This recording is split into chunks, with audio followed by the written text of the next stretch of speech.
गजब गजब के लोग बा जग में, स्वार्थ भइल समाज हो।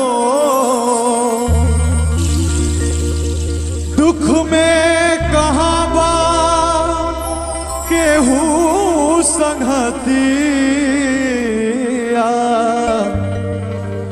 ई दुनिया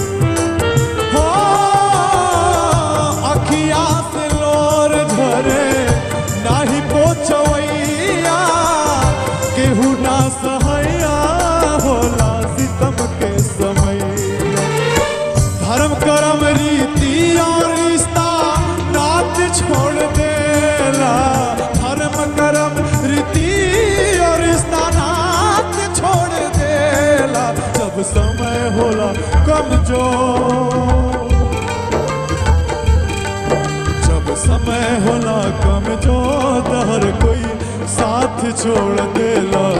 जब समय होला कमजोर, हर कोई साथ छोड़ देला।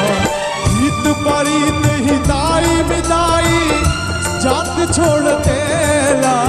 हित परित हिताई मिताई जात छोड़ देला। जब समय होला कमजोर, जब समय होला कमजोर, हर कोई साथ छोड़ देला।